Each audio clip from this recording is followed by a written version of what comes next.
I'm Kathleen Williams with I'm Just Saying Television. Today we're going into a town hall meeting to address youth violence. The reason for this meeting? Last week, a young man 13 years old, Kevin Miller, was shot down and murdered about a block away from his school. What we're noticing in our communities is that youth violence is causing death, not just injury, but death. So this community, Saint Albans, New York, has decided to take action and to take the issue in their own hands. So today we're going to go inside and see exactly what they're talking about. They're talking about solutions. Let's take a look.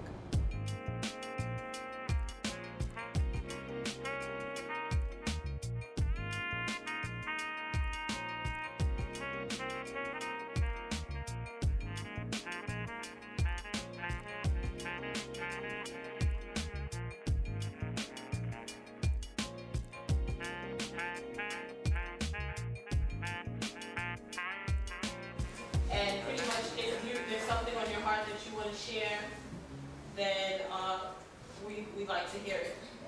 Yeah, I'm sure it's aware of what happened outside of Campus Magnet High School a couple weeks ago, young Kevin being killed. And I think that's a large part of what was the motivation for this meeting taking place, among other things. My concern is obviously the youth violence that's taking place in our community.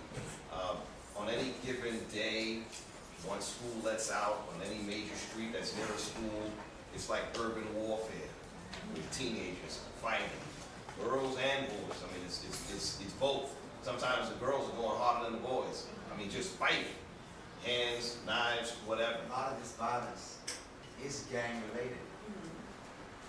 I mean, they're killing each other based on membership in this fraternity that we have to compete with.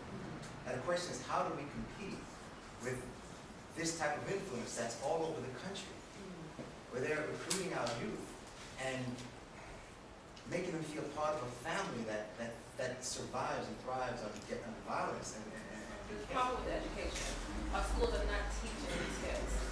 They're not learning what they're supposed to. Partially, the parents, but All parents are not drug dealers. Some parents work 2 jobs. And they can't be there because they're trying to put their kids through school, they're trying to pay the rent. To talk to that young person, but now that young person goes home, we don't know what happens behind closed doors. If my parents couldn't help me stay on track, Mr. Whitehead or another parent like that would have helped me. We don't have that each one teach one in our community any longer. And if we don't get back to that, we're going to see a lot more of Kevins in our community. I went to the Parents Teachers Association PTA meeting this morning at one of the schools in Campus Magnet, and that was the actual school that Kevin Miller attended. He attended humanities. Attended humanities. But anyway, I show up to the meeting this morning, and that place should be packed. Right? There should be hundreds of parents there. So they had it in one of the classrooms, classroom 227. 227? Right? Classroom 227. And it wasn't packed, it wasn't crowded. This meeting right here, this room should be too small to hold this meeting. We passed out more than 1,000 flyers. It should only be parents in PTA meetings. The community should be at the PTA meeting. So when I walk into the PTA meeting and say, hey, who are you? The community should be in there. It should be packed. In other communities, somebody said this to me before, in other communities, there is more than just the parents at the PTA meetings. So, if we know that, also we talk about community centers. In our community, in every 10-block radius, there's a gym,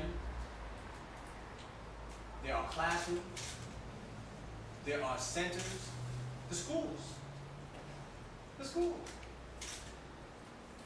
I like to play basketball, and I have to go to other communities to play basketball in middle schools because the people in those communities open up the gyms so the people in the area can play basketball. And when they play basketball in those gyms, older folks are playing with teenagers, with young. It's a sense of community. And I have to go outside. I have to go to Floral Park to do that. I can't do that here. When 147 is right there, when 192 is. Right? We have that here. All right. Now, one thing that's going to be very good too is that at the PTA meetings, we show up at the PTA meetings, we really don't have a facility problem. We really don't have a facility problem. We have gyms. Like you said, right? We have gyms. We have these kind of stuff.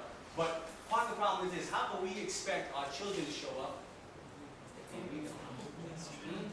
You know, how many people are here? How do we expect our children to show up when we don't? In fact, you go around and ask, if you know anything, if you know what you can contribute, let us know.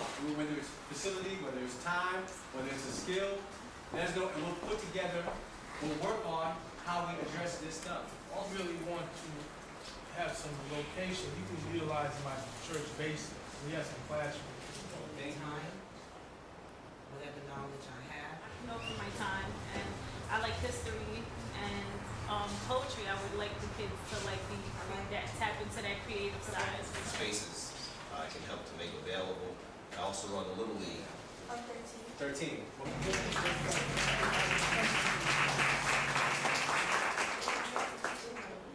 We have a lot to offer. And let's not look at what's not happening in our community if we're holding on to something to what we already have. Right? We change the culture of our community where we get a culture of people that participate. And it starts with us. All right? So thanks for coming, everybody. One minute, really quick. Yes.